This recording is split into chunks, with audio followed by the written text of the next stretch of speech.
Hello everyone, this is Karen and thank you for joining me on another rant review along with speed paint. These are the lines I'm going to color afterwards, and here I have the paper I'm going to draw on. It's the same one as the line art, and it's a Fabriano watercolor studio in it's called Press,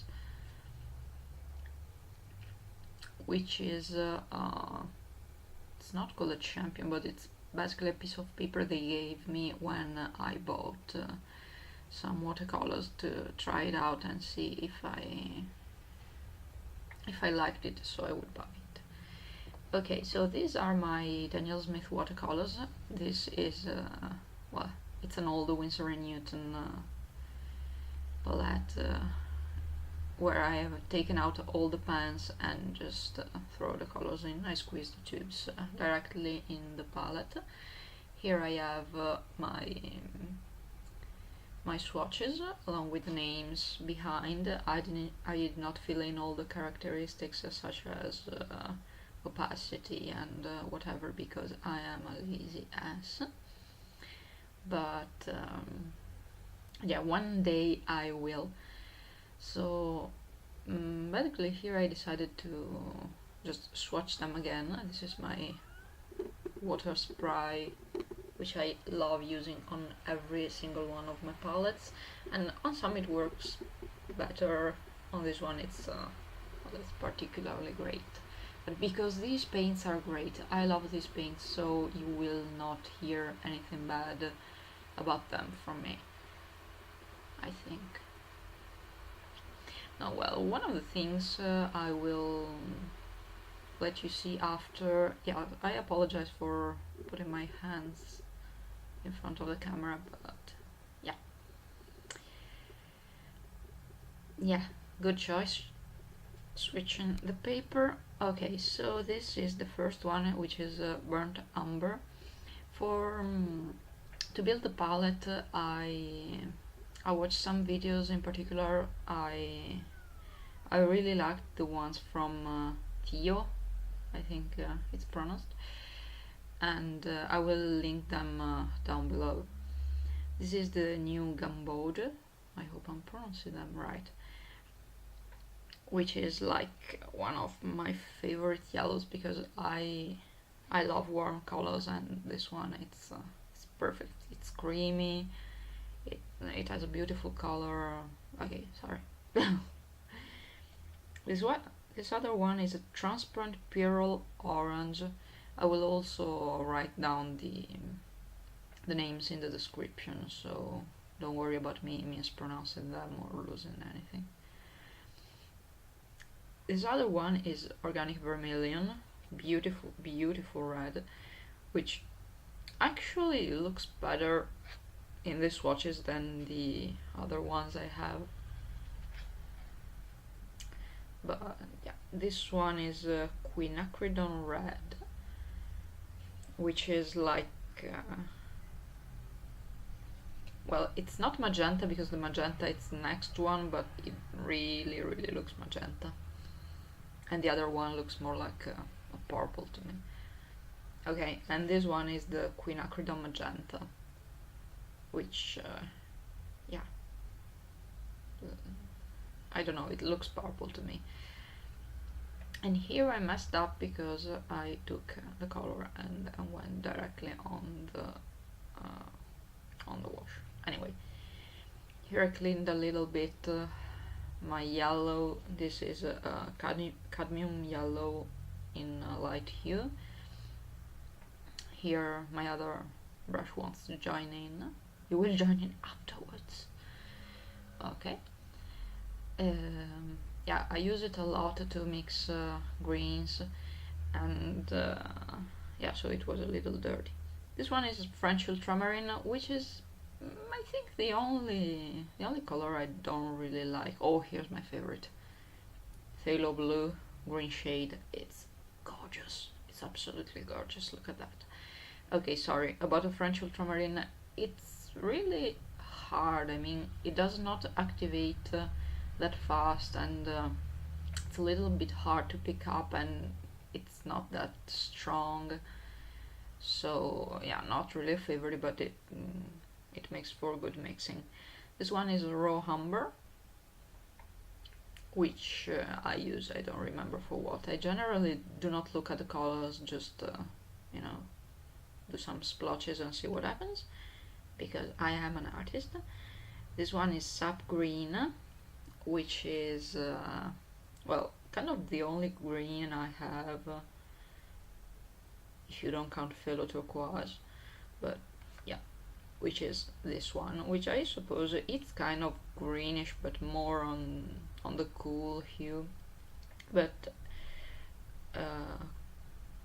warm greens, I really prefer mixing them. I mean, I do use Sap Green when I'm lazy, but yeah, I do like mixing my greens. It's not something I find you know, bothersome. Okay, so here it's well, one of the problems, it tends to granulate a lot. It's like yeah, a grainy feel, which does not go away when you put water on them. So I really should start cleaning my palette instead of letting the colors there.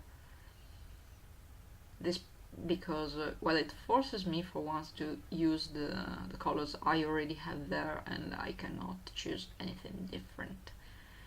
But yeah, lazy person, so kind of hard to change my habits. Okay, so ready to start. I am finding myself close to these characters. I sketched them one day. I still have the first sketch, and I did a color sketch about 2 weeks ago, and they're basically a directionally challenged girl, which is kind of supposed to be me, even though she doesn't look anything like me at all.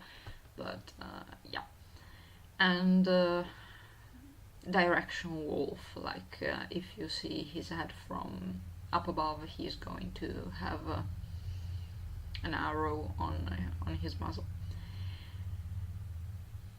Okay, yeah, pretty straightforward. So I was trying to do a new method of making dreads. I still haven't decided if I want her to have curls, like really tight curls, or dreads, or I don't know. So yeah, experimenting a little bit. And also I made a mistake on her dress, because it was supposed to be a lot more red instead of brown, but yeah, starting from a dirty palette, you kind of you kind of have to deal with what you have. Okay, here I'm trying, like, half successfully to mix a proper blackish gray. The problem is, of course, well, here I'm trying to make enough to last me for the whole wolf, and it's really kind of hard. You can see that I'm a lot insecure about it, because I don't try my paints. I think that's my problem. I don't have the habit of putting them on paper before going in, so I don't know the strength of the color, and yeah, that is probably a problem.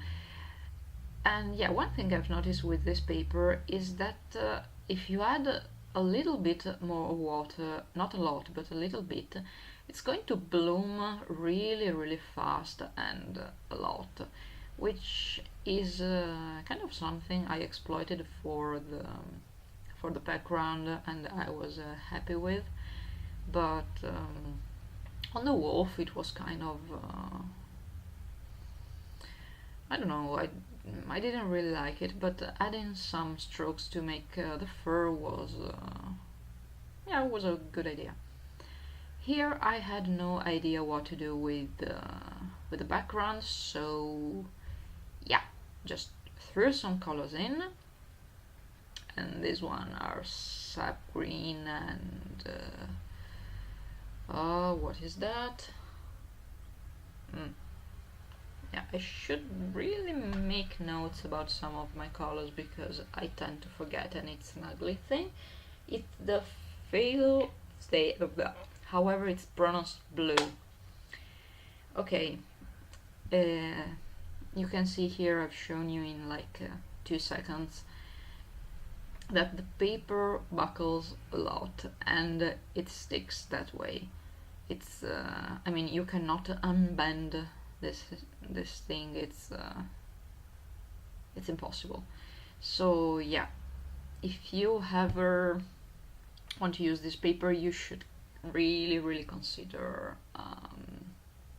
taping it down. Okay, so this speed paint is over, and hope you enjoy it, and thank you for joining me. Bye, until next time.